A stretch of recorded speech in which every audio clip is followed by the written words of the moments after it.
माता पार्वती जी शिव जी को पति रूप में प्राप्त करने के लिए घोर तप कर रही थी। उनके तप को देखकर देवताओं ने शिव जी से देवी की मनोकामना पूर्ण करने की प्रार्थना की। शिव जी ने पार्वती जी की परीक्षा लेने सप्तऋषियों को भेजा। सप्तऋषियों ने शिव जी के सैकड़ों अवगुण गिनाए, पर पार्वती जी को महादेव के अलावा किसी और से विवाह मंजूर ना था। विवाह से पहले सभी वर अपनी भावी पत्नी को लेकर आश्वस्त होना चाहते हैं, इसलिए शिव जी ने स्वयं पार्वती की परीक्षा लेने की ठानी। भगवान शंकर प्रकट हुए और पार्वती को वरदान देकर अंतर्ध्यान हुए। इतने में जहाँ वह तप कर रही थी, वहीं पास में तालाब में मगरमच्छ ने एक लड़के को पकड़ लिया। लड़का जान बचाने के लिए चिल्लाने लगा। पार्वती जी से उस बच्चे की चीख सुनी ना गई। द्रवित हृदय होकर वह तालाब के पर पहुंची। देखती है कि मगरमच्छ लड़के को तालाब के अंदर खींच कर ले जा रहा है। लड़के ने देवी को देखकर कहा, मेरी ना तो माता है, ना पिता है, ना कोई मित्र। माता, आप मेरी रक्षा करें। पार्वती जी ने कहा, हे ग्रह, इस लड़के को छोड़ दो। मगरमच्छ बोला, दिन के छठे पहर में जो मुझे मिलता है उसे अपना आहार समझकर स्वीकार करना मेरा नियम है। ब्रह्मदेव ने दिन के छठे पहर इस लड़के को भेजा है, मैं इसे क्यों छोड़ूं? पार्वती जी ने विनती की, तुम इसे छोड़ दो, बदले में तुम्हें जो चाहिए वह मुझसे कहो। मगरमच्छ बोला, एक ही शर्त पर मैं इसे छोड़ सकता हूँ। आपने तप करके महादेव से जो वरदान लिया, यदि उस तप का फल मुझे दे दोगी तो मैं इसे छोड़ दूंगा।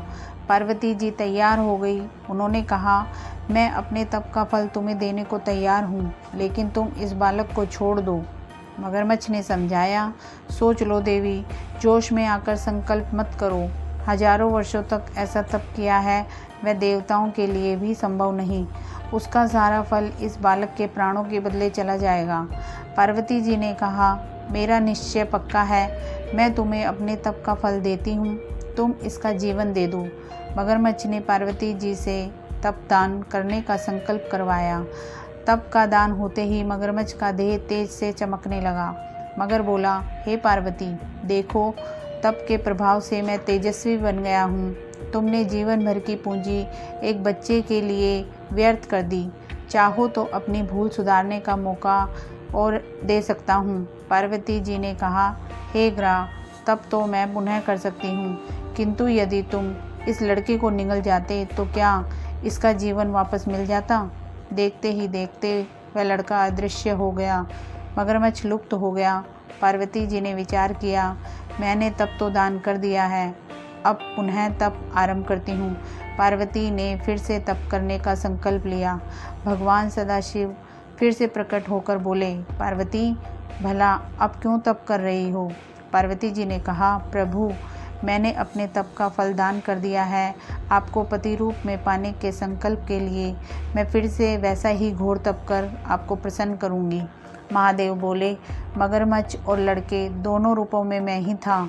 तुम्हारा चित्त प्राणी मात्र में अपने सुख दुख का अनुभव करता है या नहीं, इसकी परीक्षा लेने को मैंने ये लीला रची।